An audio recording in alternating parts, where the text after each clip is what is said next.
there, and welcome to 1-2 Systems of Equations. This time we're solving by substitution. So go ahead and write down the title, 1-2 Systems of Equations by Substitution. Put your name, that top right-hand corner, and today's date. And then below our title, we'll start with our learning targets. And just to remind you, you can push pause anytime you need more time to write something down, and then push play when you're ready. So our first learning target is that I am learning to determine solutions to systems by substituting, and I am learning to solve systems of equations by substituting. So the big thing with substitution is that this means today we're going to solve it algebraically.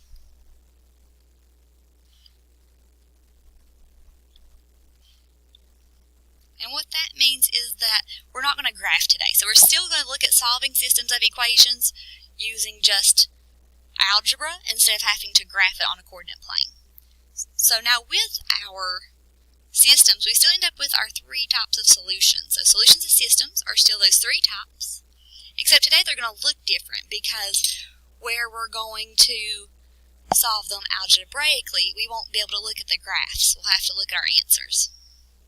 So the very first type is one solution. If you think back to graphing, that's where they do intersect, and it is a point of intersection. So we write it like a point, xy.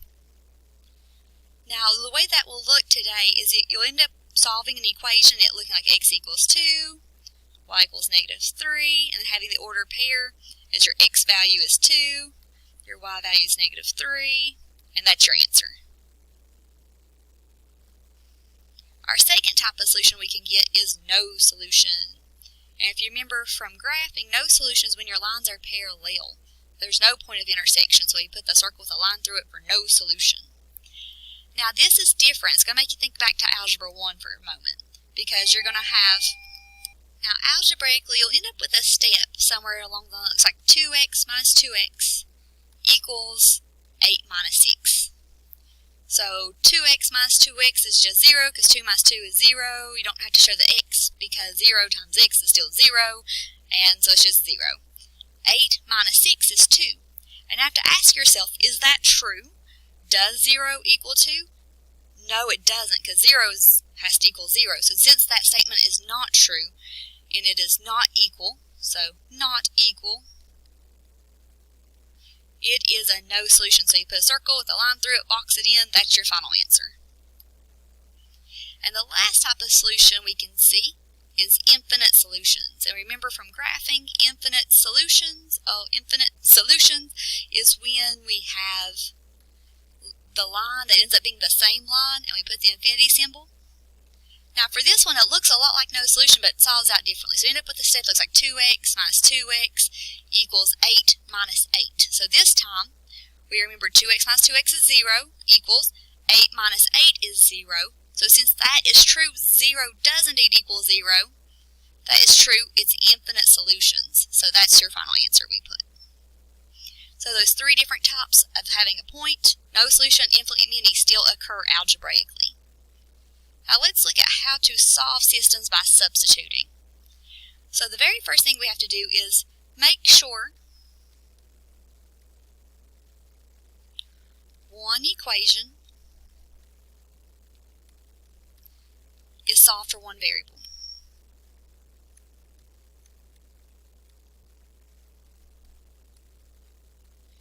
And when you think about it, that means that one variable is alone, it's isolated.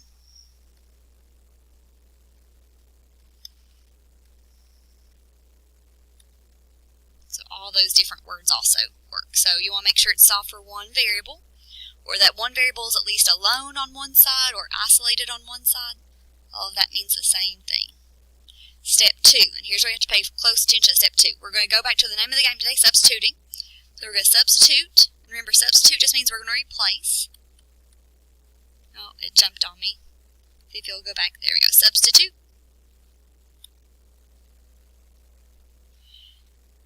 The value for the variable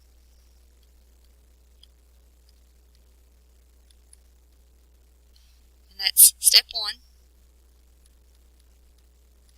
So where you have your variable isolated into, and this is the most important part, other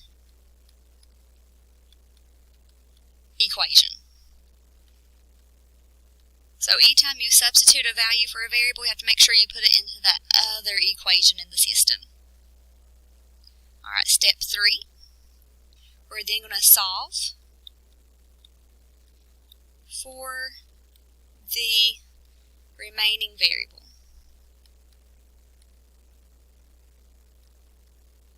So if you think about it, at step 3 here, where we solve for that remaining variable, we're only going to end up with something like y equals 2. So if you have just one variable solved for, that means we're going to have to substitute again to find the other variable, just find x. So once again, name of the game is substitution, so we're going to substitute again. So substitute, or remember that just means to replace the value for a variable. And remember, that's the value at step 3 into original equation.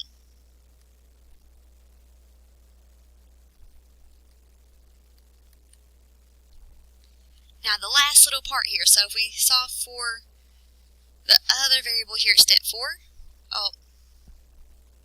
so when we substitute that value for the variable from step 3 into original equation, we're going to then solve for other variable.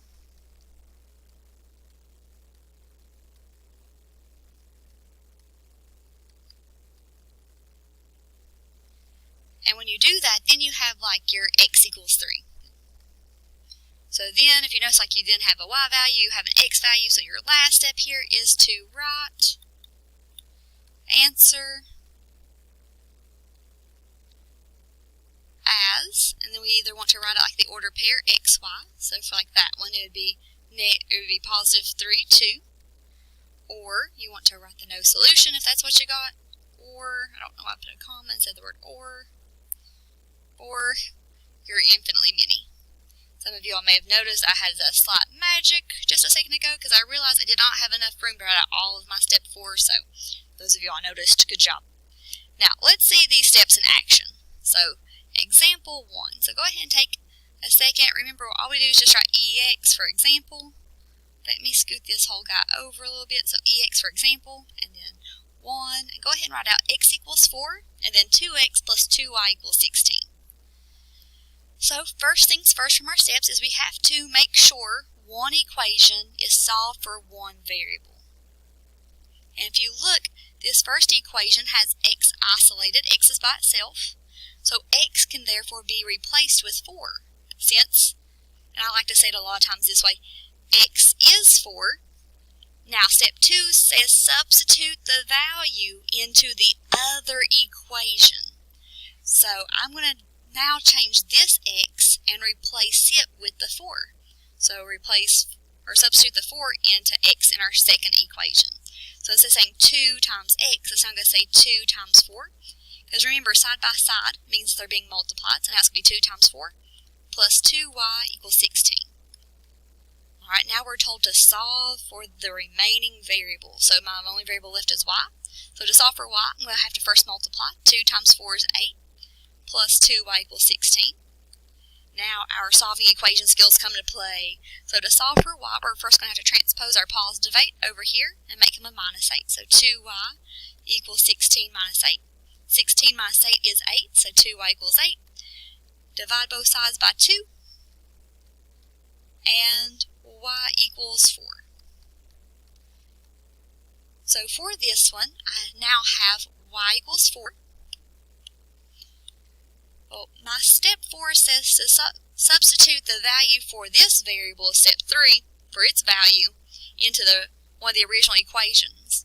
But if you look at the original equations, this one already tells me x equals 4. So I already have the value for x. Now I have the value for y. So the last step is to just write our ordered pair since we have a solution. So our solution to this system would be 4 for our x value, and then 4 for our y value. So xy. There we go. And that is our solution. We're all set with this first example. So let's see another example. So example 2. Let's make this just a little bit bigger here. That way we can see it. So we got y equals 3x. And then x plus 2y equals negative 21. So go ahead and write out that system. Remember, step 1 is to make sure we have one equation solved for one variable. And we do. If we look here, we have y is isolated. So y is alone on the left side here, and he equals 3x.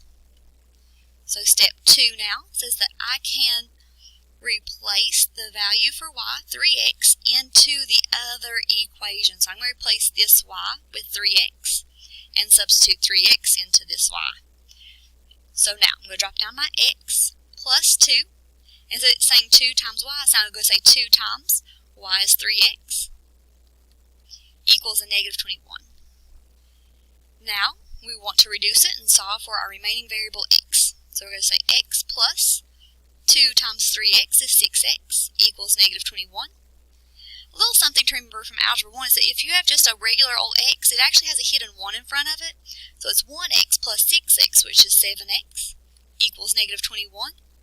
We're still solving for our variable x here, so if it be multiplied by 7, we divide both sides by 7, and we get x equals negative 3. We have our x value. Now we have to look at step 4 this time and substitute this value for x into an original equation to solve for y. So if you look, I'm going to grab this first one because it's easier because y is already by itself. So I'm going to say y equals 3x, and this time I know that x can be my negative 3. So y equals 3 times x is going to be 3 times negative 3. 3 times negative 3 is negative 9. So I have x equals negative 3, y equals negative 9. I can write my final answers in order pair. Remember, x always comes first, so negative 3. And then our y, negative 9. Negative 9. And that is our final answer to that system. So it's substituting, then substituting again. So the first thing we substituted was we replaced y with 3x.